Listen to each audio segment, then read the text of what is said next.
आपको अपना डिजिटल सा पोर्टल लॉगिन कर लेना होगा। लॉगिन करने के बाद यहाँ से आपको सर्च ऑप्शन में सर्च करना होगा एनपीएस। तो यहाँ से मैं एनपीएस लिख लेता हूँ। नीचे में खुल करके आ जाएगा नेशनल पेंशन स्कीम। तो सिंपल सा आपको उस पर क्लिक करना है। क्लिक करने के बाद यहाँ से आपको 3 ऑप्शन देखने को मिलते हैं। सबसे पहला हो गया कस्टमर रजिस्ट्रेशन। तो आपको किसी भी कस्टमर का रजिस्ट्रेशन करना हो गया एनपीएस में, तो सबसे पहले में आपको क्लिक करना होता है। तो यहाँ से मैं सबसे पहले में मैं क्लिक कर लेता हूँ। कस्टमर रजिस्ट्रेशन पर आप जैसे क्लिक करेंगे आपके सामने आपका नेक्स्ट पेज खुल करके आ जाएगा। फिर यहाँ से आपको 3 ऑप्शन देखने को मिलते हैं। तो यहाँ से आपको सेल्फ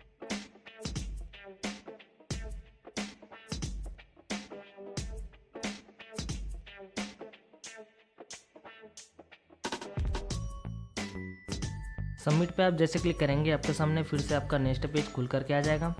यहाँ से आपको सब्सक्राइबर रजिस्ट्रेशन का ऑप्शन देखने को मिल जाता है। सबसे पहले आपको फुल नेम डालना होगा, कंट्री कोड आपको सिलेक्ट करना होगा, मोबाइल नंबर डालना होगा, ईमेल आईडी डालना होगा, चेक मार्क लगाना होगा।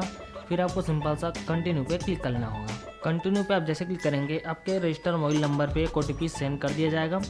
OTP आती है, सिंपल सा आपको OTP डाल लेना होगा। तो मेरा OTP आ चुका है। सिंपल सा मैं OTP देख करके मैं डालूंगा। वेरीफाई OTP पे क्लिक कर लेना होगा। OTP वेरीफाई करने के बाद यहाँ से आपको पर्सनल डिटेल्स डालना होता है। सबसे पहले आपको यहाँ से बोला जाता है रेसिडेंट स्टेटस। तो आपको यहाँ से रेसिडेंट इंडियन रहेगा, तो आपको सिलेक्ट करना होगा। आपका पेन नंबर और आपका ईमेल आईडी दोनों ऑटोमेटिक फिल हो जाएगा, आपको कुछ नहीं करना। फिर आपको यहाँ से जेंडर सेलेक्ट करना होगा। फिर आपको यहाँ से सेलुलेशन में आपको सिलेक्ट करना होगा श्रीमती, कुमारी, जो भी होगा। श्रीमती यहाँ से मैं सिलेक्ट कर लेता हूँ। डेट ऑफ बर्थ आपको यहाँ से सिलेक्ट कर लेना होगा। फिर आपको यहाँ से country of birth automatic select रहेगा। फिर आपको यहाँ से बोला जाता है प्लेस ऑफ बर्थ। तो आप यहाँ से प्लेस सेलेक्ट कर सकते हैं। तो यहाँ से मैं प्लेस डाल लेता हूँ। यहाँ से आपको जो नेशनली है वो ऑटोमेटिक सेलेक्ट हो जाएगा। फिर आपको यहाँ से बोला जाता है फादर्स नेम डालने के लिए। तो यहाँ से मैं फादर्स नेम डाल लेता हूँ। फिर आपको यहाँ से बोला जाता है मदर्स नेम। तो आपको मदर्स नेम डाल लेना होगा। फिर आपको यहाँ से बोला जाता है मटेरियल स्टेटस। तो आप यहाँ से सिलेक्ट कर सकते हैं मैरिड, अनमैरिड। फिर यहाँ से आपको बोला जाता है सपोज नेम। तो सपोज नेम में उसका आप पति का नाम डाल सकते हैं। तो यहाँ से मैं डाल लेता हूँ। फिर यहाँ से आपको बोला जाता है ऑक्यूपेशन डिटेल्स। तो आप यहाँ से सिलेक्ट कर सकते हैं सेल्फ एम्प्लॉयमेंट या फिर जो भी होगा। यहाँ से मैं अदर्स लिख लेता हूँ। यहाँ से मैं हाउस वाइफ जो भी होगा लिख लेता हूँ। फिर आपको यहाँ से बोला जाता है सेव एंड प्रोसीड। तो यहाँ से मैं सेव एंड प्रोसीड पर मैं क्लिक कर लेता हूँ। फिर आपके सामने आपका नेक्स्ट पेज खुल करके आ जाता है। यहाँ से आपको बोला जाता है केवाईसी डिटेल्स।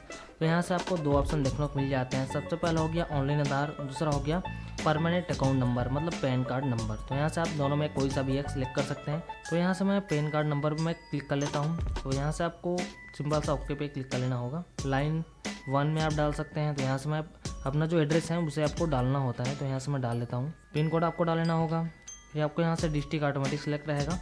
आपको कुछ नहीं करना, सिंपल से आपको सेव एंड प्रोसीड पे क्लिक कर लेना होगा। फिर आपके सामने आपका नेक्स्ट पेज खुल करके आ जाएगा। यहाँ से आपको बोला जाता है I am tax resident of India. तो आपको यहाँ से नो कर लेना होगा, क्योंकि आप टैक्स पे नहीं करते। तो यहाँ से मैं नो कर लेता हूँ। क्या आप US में रहते हैं तो यहाँ आपको नो कर लेना होगा। फिर जो आपके आधार कार्ड में जो भी एड्रेस होगा वो पूरा फिलअप हो जाएगा। फिलअप हो जाने के बाद आपको यहाँ से चेक कर लेना होगा। फिर यहाँ से आपको बोला जाता है वैलिडिटी ऑफ डॉक्यूमेंट। तो आपको यहाँ से सिलेक्ट कर लेना होगा। तो यहाँ से मैं आज ही का डेट सिलेक्ट कर लेता हूँ।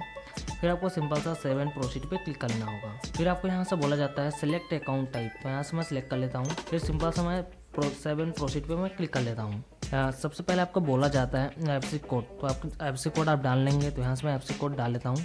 IFSC कोड डालने के बाद आपका जो बैंक का नाम है वो पूरा खुल करके आ जाएगा। यहाँ से आपको बोला जाता है अकाउंट टाइप। अगर आपका सेविंग अकाउंट है या फिर करंट अकाउंट है, जो भी होगा आपको यहाँ से डाल लेना होगा। तो यहाँ से मेरा सेविंग अकाउंट है, सेविंग अकाउंट का मैं नंबर डालूंगा। फिर यहाँ से मैं कन्फर्म अकाउंट नंबर कर लूँगा। फिर मैं सिंपल सा सेव एंड प्रोसीड पर मैं क्लिक कर लूँगा। फिर आपके सामने आपका जो नॉमिनी डिटेल्स है वो भी खुल करके आ जाएगा। अगर आप रखना चाहते होंगे रख सकते हैं। तो आपको रखना मैंडेटरी है। तो यहाँ से मैं सिलेक्ट कर लेता हूँ। यहाँ से आपको नाम डाल लेना होगा, एज डाल लेना होगा, और कितना परसेंट आप रखना चाहते होंगे 100%। तो 100% बाद डालेंगे। फिर यहाँ से आपको बोला जाता है डेट ऑफ बर्थ के लिए। तो आप यहाँ से डेट ऑफ बर्थ उनका सिलेक्ट कर लेंगे। यहाँ से मैं डाल कर लेता हूँ। फिर यहाँ से आपको जो गार्डियन का नेम आपको डाल लेना होगा। यहाँ से आपको ऐड नॉमिनी पे क्लिक कर लेना होगा, क्योंकि आपको ऐड करना है। फिर आपको सिंपल सा सेव एंड प्रोसीड पे क्लिक कर लेना होगा। सेव एंड प्रोसीड पे आप जैसे क्लिक करेंगे आपके सामने जो स्कीम डिटेल्स है वो खुल करके आ जाएगा। तो यहाँ से आप अमाउंट डाल सकते हैं। मिनिमम आपको 500 करना है। तो यहाँ से मैं 500 कर लेता हूँ।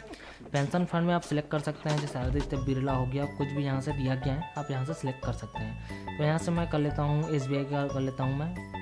फिर आपको यहाँ से बोला जाता है इन्वेस्टमेंट अमाउंट ऑटो रहेगा, तो आपको यहाँ से ऑटो सेलेक्ट कर लेना होगा। तो यहाँ से मैं ऑटो सेलेक्ट कर लेता हूँ। तो सिंपल से आपको सेव एंड प्रोसीड पे क्लिक कर लेना होगा। फिर आपको यहाँ से बोला जाता है फोटो अपलोड करने के लिए, सिग्नेचर अपलोड करने के लिए, कैंसल चेकबुक अपलोड करने के लिए। फिर यहाँ से आपको जो आधार कार्ड है उसको आपको अपलोड करना होता है। जैसे कि आपके पास आधार कार्ड हो गया, पासपोर्ट हो गया या फिर वोटर ID आपके पास जो भी होगा आपको अपलोड कर देना होगा। एड्रेस प्रूफ में भी आपको अपलोड कर देना होगा। आपके पास आधार कार्ड है, आधार कार्ड यहाँ से सिलेक्ट करके अपलोड कर सकते हैं। तो यहाँ से मैं बारी बारी से अपना देख करके मैं अपलोड कर लेता हूँ। फिर आपके सामने आपका नेक्स्ट पेज खुल करके आ जाएगा। नेक्स्ट पेज खुल करके आ जाने के बाद यहाँ से आपको जो बेनिफिट है उसे दिया गया है, तो आप यहाँ से सिलेक्ट कर सकते हैं। तो यहाँ से मैं सिंपल सा सेव एंड प्रोसीड में मैं क्लिक कर लेता हूँ, क्योंकि मेरा जो जानकारी है वो सभी फिलअप हो चुका है। तो सिंपल सा मैं उस पर क्लिक कर लेता हूँ, क्योंकि मेरा डॉक्यूमेंट भी अपलोड हो गया है। तो हमारे सामने हमारा जो रिव्यू पेज है वो खुल करके आ जाएगा। बस आपको देख करके कंफर्म करना होता है। तो यहाँ से मैं पूरा डिटेल्स एक बार चेक कर लेता हूँ।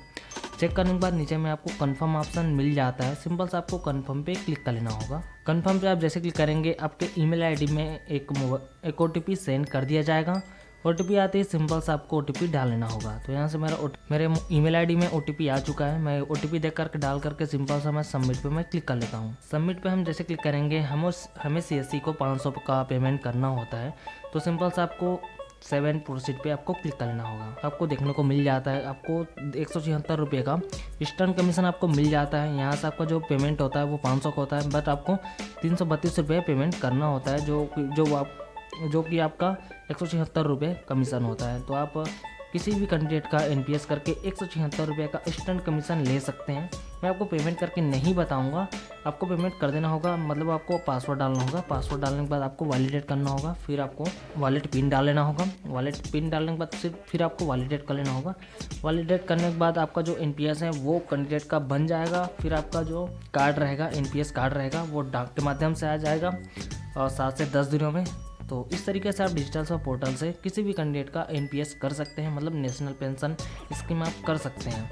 आज की वीडियो में बस इतना ही। मिलते हैं नेक्स्ट वीडियो में, तब तक के लिए जय हिंद जय भारत।